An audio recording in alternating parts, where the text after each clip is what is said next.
Hello everyone, myself Dr. Suresh, Professor of Biochemistry, and in today's video we'll be talking about the eicosanoids. So what are eicosanoids and what are the source for these eicosanoids? Okay, so eicosanoids are the 20 carbon compounds which are coming from arachidonic acid. Arachidonic acid, what it is? It is one of the polyunsaturated fatty acids. Okay, and it's not essential. Why it is not essential? There are two essential fatty acids, linoleic and linolenic. If your diet is having ample amounts of linoleic acid, our body cells can easily make out arachidonic acid. So once this arachidonic acid formed inside the cells, so what are the uses of this arachidonic acid? So these arachidonic acids are mainly useful in making of eicosanoids, and there are different types of eicosanoids in our body. One has prostanoids and leukotrienes. So prostanoids again classified into prostaglandins, PGs, and prostacyclins, PGIs, and then thromboxanes, TXs, and next category, that is leukotrienes. So we'll study one by one. So the first category of prostanes to discuss here is prostaglandins. So prostaglandins are originally isolated from prostate tissue and hence the name. But the name is present, they are present almost in all tissues of the body. So they are the most potent biologically active substances. As low as 1 nanograms per nml of PG will cause smooth muscle contraction. So what is the use of the prostaglandins? So the release of the prostaglandins in which quantity? Less than 1 nanogram per 1 ml of prostaglandins will cause smooth muscle contraction. So the diverse physiological roles of prostaglandins confer them the status of local hormones. They are acting like a local hormones. So to see the chemical structure of prostaglandins, all prostaglandins are considered to be derived from 20 carbon cyclic saturated fatty acid, prostanoic acid. What that is, they are cyclic compounds. Remember, 20 carbon cyclic saturated. They are not unsaturated, they are saturated fatty acid. So the name is prostanoic acid. So the 5 carbon ring is saturated. All naturally occurring prostaglandins have alpha oriented hydroxyl group at C15. That means all naturally occurring prostaglandins, they have hydroxyl group at C15, carbon number 15. So if you see the diagrammatic representation of prostaglandins, so the mother compound is prostanoic acid, which is cyclic in nature. As I told you, it's a 20 carbon cyclic compound. Prostanoic acid. From the prostanoic acid, you will be getting the rest of the prostaglandins like prostaglandin F2, thromboxane X2, and then leukotrienes, etc. So prostaglandins, you see here there is a categorically hydroxyl group in the 15th carbon, and the thromboxanes also carry hydroxyl group in the 15th carbon. Next.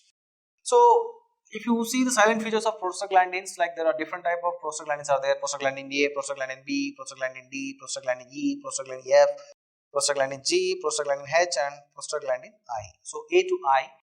In this one is missing, that is prostaglandin C. So what is the difference I can make out? So here, so prostaglandin A, there is a keto group at C9. Up to prostaglandin F, they are all keto group at C9, and the double bond location is also varying. Prostaglandin A, double bond is C10 and 11, and in case of prostaglandin B, it is double bond at C8 and 12, and in case of prostaglandin D, OH group at C9 rather than to keto group. So PGA, PGB have keto group C9, PGD is having hydroxyl group C9 and keto group at C11. There is no double bond. PGE is having a keto group at C9 and hydroxyl group at C11. It is opposite of PGD. PGF is hydroxyl group C9 and C11, both hydroxyl groups. There is no keto group. And PGG, two oxygen atoms interconnected to each other and bonded C9 and C11. Hydroperoxide groups at C15. PGH, same ring as prostaglandin G, but C15 has hydroxyl. PGI is a double ring one, oxygen attached to C6 and C9 to form another 5-membered ring, hence called prostacyclin. So PGI is a prostacyclin. Next. So classification of prostaglandins. So how you will be classifying? According to the attachment of different substituent groups of the rings. So just now we have seen the diagram, tabular column, how PGA, PGB, PGD, PGE, PGF, PGG, PGH and PGI.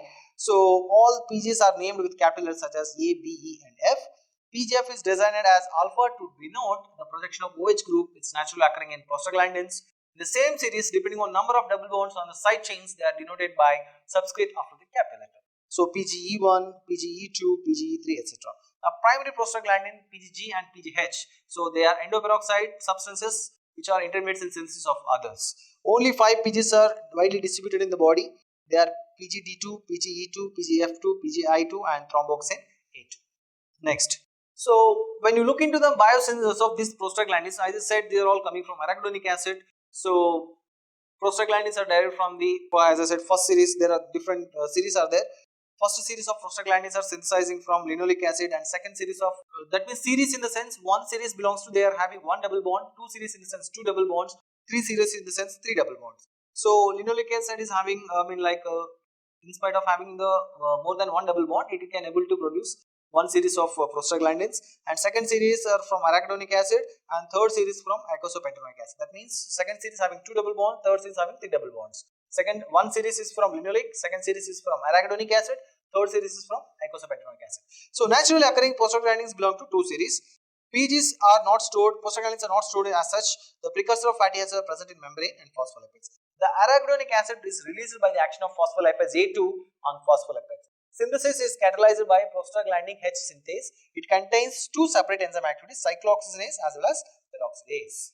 Prostaglandin G2 and prostaglandin H2 are formed as intermediates during synthesis of other prostaglandins. So we can make sure this PGG2, PGH2 are the main intermediate substances in synthesis of other prostaglandins. Specific enzymes convert PGH2 to other prostaglandins. When you see the pathway of prostaglandins are synthesizing, you see first membrane bound phospholipid to arachidonic acid. When there is action of phospholipase A2, so it will give arachidonic acid. So here in plus and negative symbol I have shown what are the factors which stimulates phospholipase. Cortisol is a negative, has got negative effect on phospholipase, whereas epinephrine and thrombin, they are stress hormones. Epinephrine and thrombin, they are stress hormones. When there is any flight and fight hormones, they are epinephrine and all.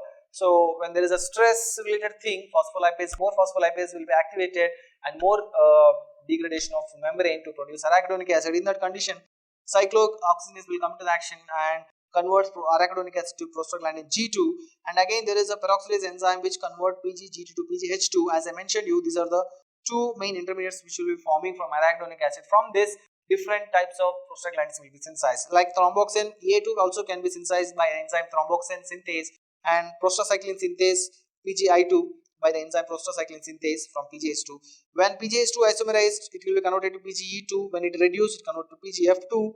So what they'll do, they have adenyl cyclase effect and to form cyclic AMP, and they result in the biological effect. So PGD2 also isomerized to form PGD2, and finally 5-hydroxydehydrogenase causes inactivation of prostaglandins. Okay, so here the drugs you can see, aspirin is also having negative effect on cyclooxygenase, the drug painkiller aspirin, which act on this enzyme cyclooxygenase and blocks the formation of prostaglandins and prevent the pains. Now, how to regulate its synthesis? So, as I told you, phospholipase is activated by epinephrine and thrombin, angiotensin 2, bradykinin and vasopressin.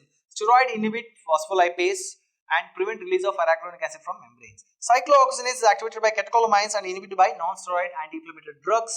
Aspirin acetylates the serine and the active site and irreversibly inhibits the cyclooxygenase. Cyclooxygenase is a suicidal enzyme. Self-catalyzed destruction rapidly inactivates the enzyme. So this would prevent excessive production of prostaglandins, and cyclooxygenase exists in two different forms. Let us see what are they. So cyclooxygenase 1, COX-1. So COX-1 is a constitutive form, produces prostaglandins that mediate gastric, renal and platelet functions. The inducible form mediates the inflammatory response.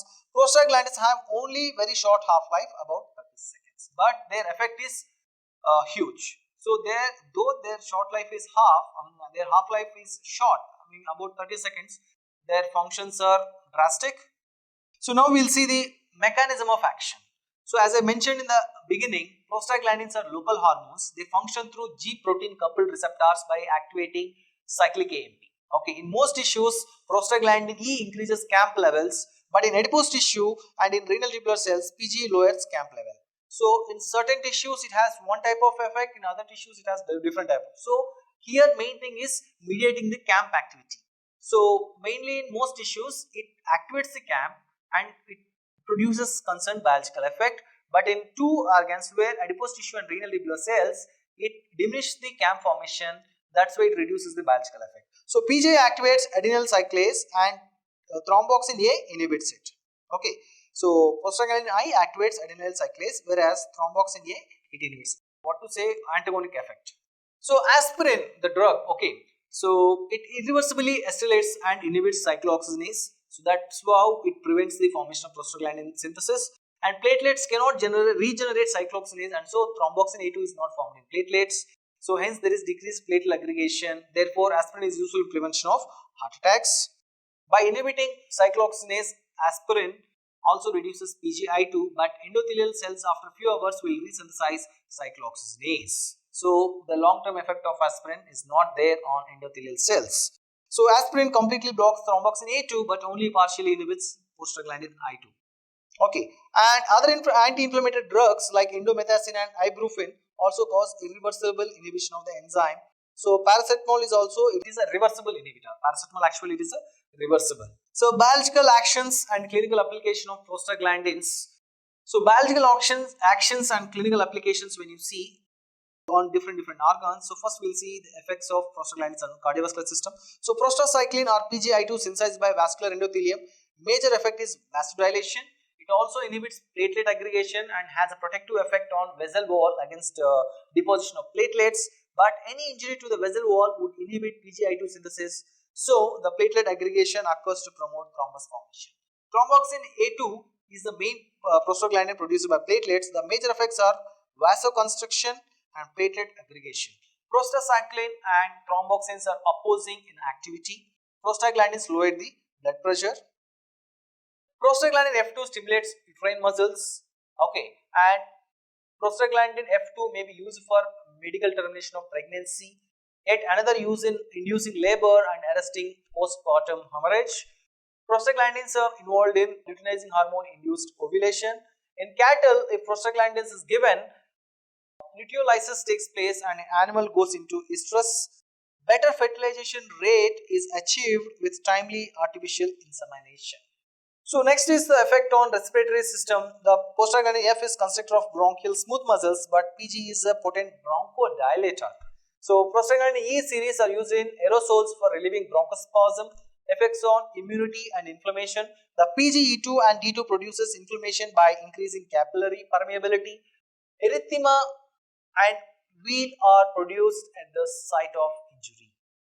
So if you see the diagrammatic representation, the different types of functional activities of prostaglandins on different organs, you see some prostaglandins may participate in memory and other brain functions. Some prostaglandins sensitize nerve endings that transmit pain signals to the spinal cord and brain.